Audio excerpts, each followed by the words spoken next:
Queridíssimo Diácono Lino, meu querido irmão, meus queridos irmãos e irmãs. Hoje, nós, celebrando esse 10º domingo do tempo comum, somos convidados pela Palavra de Deus a conhecermos melhor qual é o Deus que nós servimos. Santo Agostinho, que foi um santo do século IV, V, morreu em 430. Santo Agostinho tem uma oração muito bonita que ele diz: Senhor, que eu te conheça a ti e que eu me conheça a mim. É interessante isso porque a vida mesmo de Santo Agostinho foi uma busca incessante pelo conhecimento de Deus. Inicialmente não era cristão, depois encontrou um cristianismo deformado, misturado com uma heresia chamada gnose. Mas só mais tarde encontrou a verdadeira fé. E essa procura de Santo Agostinho por conhecer a verdadeira face de Deus foi o que o levou nesse itinerário. Muitas vezes nós nos convertemos pelas emoções, e não está errado, o ser humano também é emoção. Talvez a fagulha inicial precise ser emoção. Às vezes nós nos convertemos pelo exemplo de outras pessoas, não é? Que também é muito bom. O mandato de Jesus é que nós fôssemos testemunhas. Então, logo, uma testemunha atrai as pessoas para Cristo. E nós muitas vezes vamos por esse caminho. Santo Agostinho teve um outro. Alguns santos na história da igreja, tiveram outro caminho, que foi um caminho mais racional. Ele foi realmente numa procura voraz, poderíamos dizer selvagem, pela verdade. E encontrou a Deus. Coisa linda, né? E esse é como que o resumo do seu caminho. Conhecer a Deus e conhecer a si mesmo. Por que é tão importante assim conhecer a Deus, Padre, para poder também conhecer a si mesmo? Bom, primeiro, porque Deus já nos conhece. Ele já sabe quem nós somos. E Deus também se conhece. Então, do lado de Deus, a coisa está resolvida. O problema é conosco. E quando nós conhecemos a Deus, não é um conhecimento como algo que incha a cabeça de informações, Tem pessoas que às vezes, depois que leem 1 ou 2 livros a mais, já se acham mais sabidos que todo mundo, É um conhecimento que incha, mas não transforma. O conhecimento de Deus é diferente. O conhecimento de Deus é como uma luz que ilumina. Conhecer a Deus muda o modo como eu me conheço. Conhecer a Deus muda o modo como eu conheço o próximo.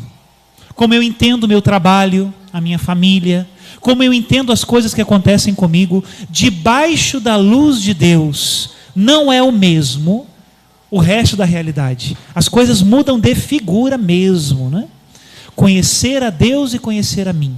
E por isso eu penso que a maior obra de Deus é sempre mostrar-se, para que nós o vejamos como Ele é de fato. Tantos falsos deuses que cobram de nós muito caro, que nos levam para a morte, enquanto que o Deus verdadeiro, que é o Deus da vida, está ao nosso lado. O problema é que às vezes nós não o conhecemos. Esse foi o trabalho dos profetas, Na primeira leitura de hoje, Deus disse: eu enviei a vocês os profetas para vos desbastar. Desbastar é isso, Tirar as arestas, dar um polimento, Lixar um pouquinho. A palavra dos profetas faz isso, nos limpa. E eu não estou só falando dos profetas do Antigo Testamento, não. Também os profetas do Novo Testamento. O exemplo e a palavra dos santos e santas da igreja nos desbastam, nos limpam. Para quê? Para conhecermos a Deus. O que acontecia na época de Oséias, que é a primeira leitura de hoje? O povo de Deus estava muito mal acostumado. Não sei se vocês concordam comigo, mas é muito fácil se acostumar quando é mais cômodo, não é verdade? Eu, quando me disseram que eu tinha que dirigir um carro automático, eu nunca tinha pegado um carro automático na vida. Eu morria de medo. Falei: Jesus, eu já dirijo há tanto tempo, dirijo com marcha, Será que eu vou me acostumar com carro automático? Aí o rapaz lá da loja falou assim comigo: Padre, é muito fácil acostumar com o que é mais prático. Depois o senhor não vai querer mais outra vida. Às vezes na religião acontece a mesma coisa. O povo fica, nós, ficamos mal acostumados com aquilo que é mais prático. O que é mais prático? Uma religião que me exija só umas coisinhas externas. Não, padre, o senhor bota uma velinha aqui, resolveu o problema. Acendeu uma vela, acabou, padre, pode viver a sua vida. Aí é fácil, Não, é só vir na missa domingo. Tem um banquinho lá reservado para você. De resto, esquece. É isso que é ser católico. Aí é fácil, né? Os judeus estavam nessa. Uma vez por ano, tem uma festa que é chamada Festa da Remissão dos Pecados, né? Festa da Expiação. E nessa festa, todos os pecados são perdoados. Fecha a conta, passa a régua e todo mundo é perdoado. Coisa boa, né? Qual o problema? É que no resto do ano o pessoal só ia acumulando dívida, né? Não lembrava-se de Deus. Não procurava mudar o coração. Esperava aquele dia para fechar a conta de novo. E aí é quando o profeta Amós diz o seguinte: vocês pecam o ano inteiro e depois chegam para Deus e repetem essa fórmula aqui. Certa como a aurora é a sua vinda. Ele virá até nós como as primeiras chuvas, como as chuvas tardias regam o solo. O povo é terrível, né? É só fazer uma poesia mais bonitinha, lembrar que Deus vai vir perdoar a gente e está tudo resolvido. E aí o profeta diz: e como que eu vou te tratar, Efraim? Como é que eu vou te tratar, Jacó? O vosso amor é como nuvem pela manhã. Não é aurora, é nuvem pela manhã. Como orvalho que cedo se desfaz. Ou seja, vosso amor é conversa fiada. Vosso amor é fogo de palha. Vosso amor dura um dia. É assim que vocês pensam que vão me agradar? Eu não quero os holocaustos de vocês. Eu não quero os sacrifícios que vocês colocam no templo. Não quero holocaustos, eu quero a misericórdia. Conhecimento de Deus mais do que os holocaustos. É isso que diz a primeira leitura de hoje. E nós, como é que estamos, hein? Será que nós somos daqueles que já têm uma cadernetinha branca, né? Que vão pecando e anotando, dizendo: não tem problema não, depois eu confesso? Não, se preocupa não, depois o padre perdoa. E o padre Zé Rui é bonzinho, eu já até sei, é 3 Ave Marias, ninguém precisa nem perguntar. Esqueci a penitência para Zé Rui, é 3 Ave Marias, a gente já sabe. Será que nós entramos nessa? Conhecer a Deus verdadeiro é colocar-se sem proteções diante dele. Não confiemos tanto nessa mecanicidade. Precisamos dar a Deus o coração. E é aí que nós entramos também no evangelho de hoje. Meus queridos, quem pensava que dali saía coisa boa quando olhava para Mateus? Mateus era o tipo de gente que ninguém queria jantar com ele. Por quê? Cobrador de impostos, pecador público, que a gente entende por publicano, é isso, pecador público, né? Esse era Mateus, corrupto. Todo mundo sabia que ele roubava.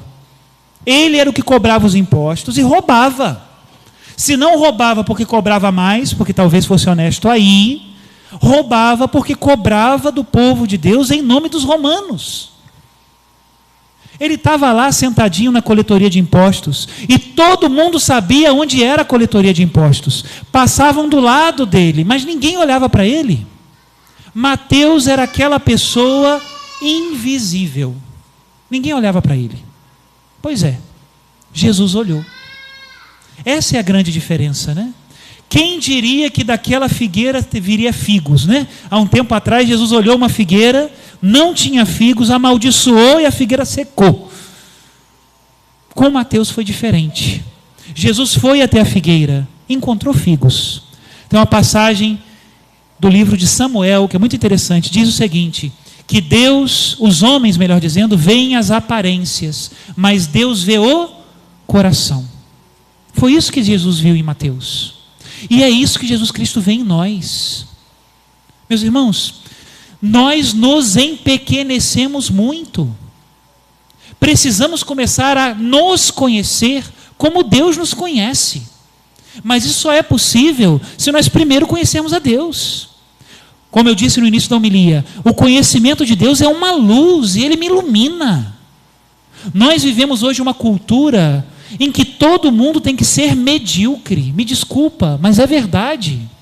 Aquele que levanta um pouquinho a cabeça, pau nele. E isso é muito triste. Ah, o padre fulano de tal vai fazer uma meditação para os outros. Pronto. Todos odeiam ele. Por quê? Porque ele levantou um pouquinho a cabeça, pau nele. Ah, aquele ali faz melhor isso na pastoral. Como ele faz um pouquinho melhor do que os outros, Pau nele. Cultura da inveja e cultura da mediocridade. Nunca seremos santos assim. Deus deu a cada um uma vocação, mas olha para você e não se rebaixe. Primeiro, não se rebaixe pela opinião dos outros, porque só Deus vê o seu coração. Pode ser que as pessoas passem do seu lado e digam: daqui não sai mais nada, já passou o seu tempo. Lembram da segunda leitura de hoje? Quando São Paulo fala de Abraão?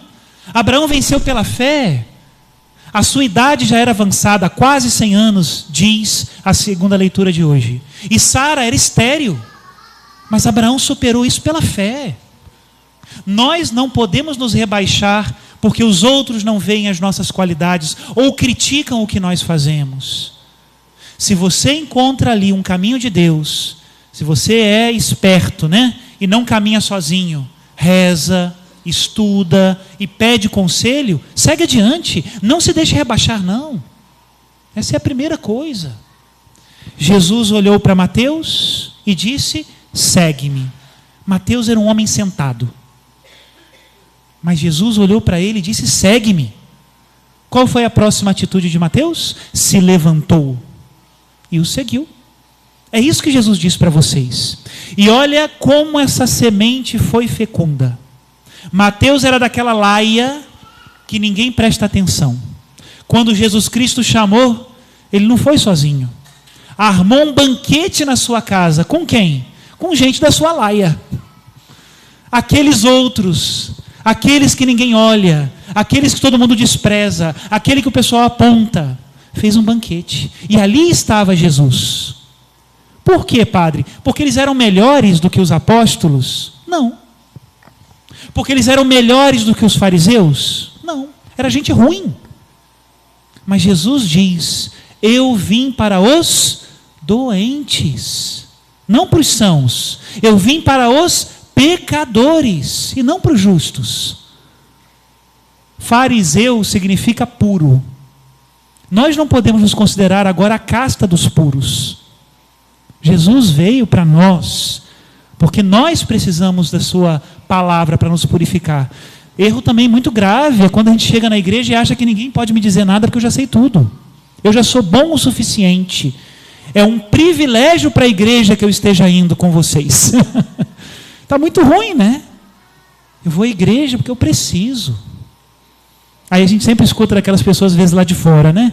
Ah, eu não vou à igreja não. Lá tem gente tão complicada, o pessoal que não dá testemunho, gente orgulhosa. Fala, exatamente como você.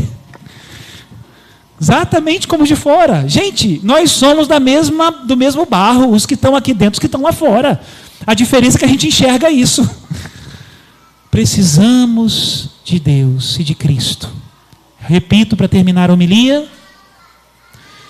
Maior obra de Deus é que nós o conheçamos. Porque uma vez que nós conhecemos a Deus, Ele ilumina quem nós somos e ilumina a missão que nós precisamos fazer.